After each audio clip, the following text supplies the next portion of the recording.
Well, good morning and welcome to this latest devotional podcast from Holy Trinity Leicester. My name is Jitesh and we're continuing our series looking at the book of Nehemiah. And this morning we're in Nehemiah 2, chapter 2, verses 1 to 9.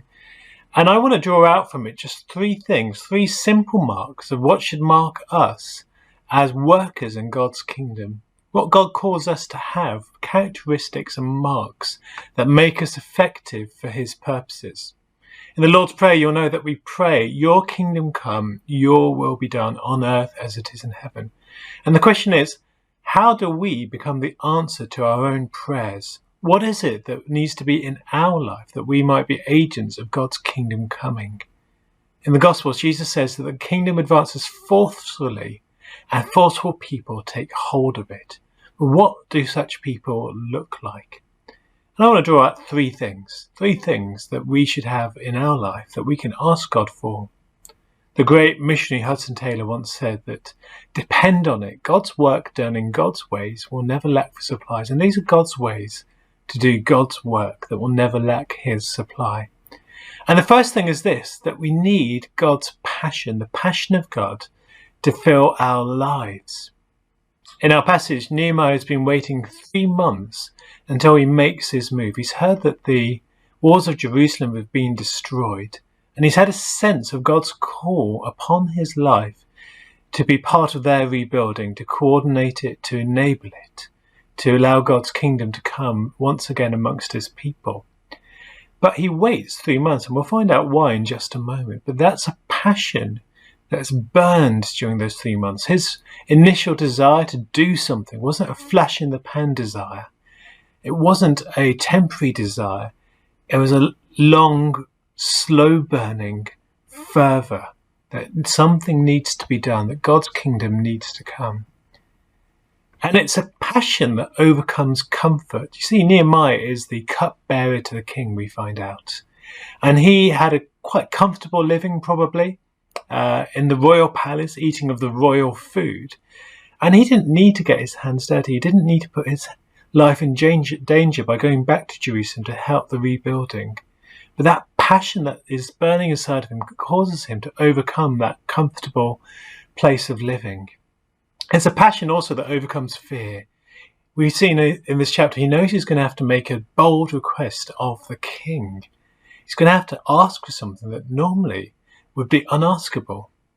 And he would have been afraid that I've got to ask the king of the empire, the Persian Empire. I've got to ask him for resources. I've got to ask him for a leave. I've got to ask him for favour. And who am I? I'm a cupbearer. And yet his passion is such that it overcomes his fear as well. And the first thing that we need in our lives to see God's kingdom come is passion. Passion that isn't temporary. Passion that burns within us, that will overcome things like comfort and fear. I wonder today, do you need the passion? Do you need the passion of God to burn within you? Do you need to ask afresh for God to birth that passion, for that passion to burn within you for him and for his purposes? The second thing in this passage is that Nehemiah is marked by wisdom.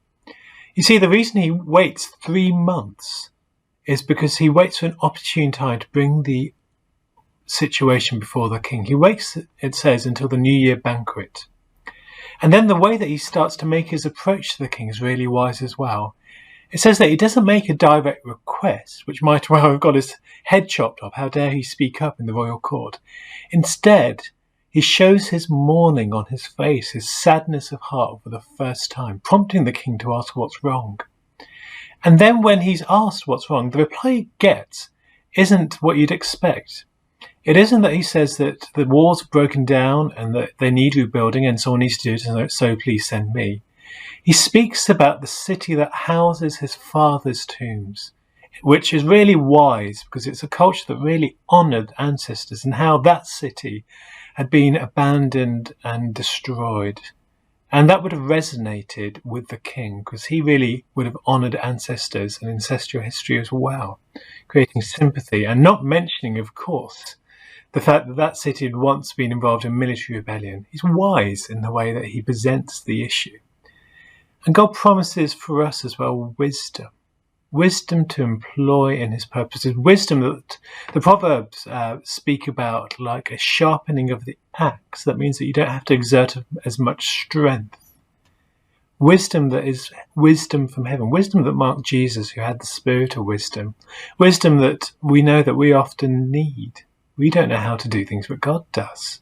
And for impossible situations, or for just really difficult ones, God provides wisdom for those that ask. And then the third thing is that we see that he has vision. As soon as the king responds and says, "What do you need?" Well, Nehemiah responds instantly. He's gone in with vision. He says that he needs a letter to the governor for safe passage, which we find comes in use later on. And then he actually names an individual, Asaph, who's the head of the local timber log, the king's forest where they got the wood from, and says, "I'll need some provision from him. Please, could you make sure that I get that?" And of course, because he's gone in with that vision that he's then able to deploy, the king says yes to both of them. And wonderfully, Nehemiah gets to go to Jerusalem and begin the rebuilding work. It's a wonderful story of how this guy, with deep passion that burnt, with wisdom as to how to speak, and with a vision as to what needs to happen, saw God use him to turn the heart of a king and to bring about restoration and the building of God's kingdom. And I wonder which you need today. Do you need passion? Do you need to ask God for that passion afresh, that long burning passion for his work and his ways? Do you need wisdom, crying out to him for wisdom for things that you need to do? Do you need vision? Just God to give you a vision of what could be possible and what needs to be implemented. Let me end with a bit of an embarrassing story. Back when I was a teenager, I did something called the Duke of Edinburgh Award, and for the Bronze Award you had to trek around a valley in the Peak District with all your stuff on your back in groups of 5. And I remember at school that we were a group of 5 boys, and we were competing very much against a group of 5 girls who we knew really, really well. And so we decided we're going to trace out on the contoured map, the Ordnance Survey map, a route that's going to be really quick that will get us ahead of the girls, and we'd beat them back to the original campsite. And so we traced out the route and we set off. We had the vision to beat the girls. We had the passion. We can't be shown up by the girls. But it turns out we didn't have the wisdom. You see, we hadn't really understood what contour lines meant. And we didn't quite look carefully enough at the steep inclines that we'd be found on and the precipices that we'd face. There's a reason that the route that we'd chosen hadn't been chosen by anyone else. And guess what? We didn't get back before them. We'd lost and we had to eat humble pie. We'd been lacking in the fundamental need for wisdom. We had everything else, but we didn't have wisdom. And let me say, just missing one of those 3 elements can cause things to fail. If we don't have the passion, well, we dry up in our desire to do the work of the Lord far too quickly. If we don't have the wisdom, well, we don't go about things the way that we should, and things don't work out. And we don't have the vision, well, we don't have the big picture in mind. We don't know what the end goal is. But when all 3 come together, it's a wonderful thing, and God works in us and through us as a result. So I wonder which you need today. I encourage you to pray for it. Amen.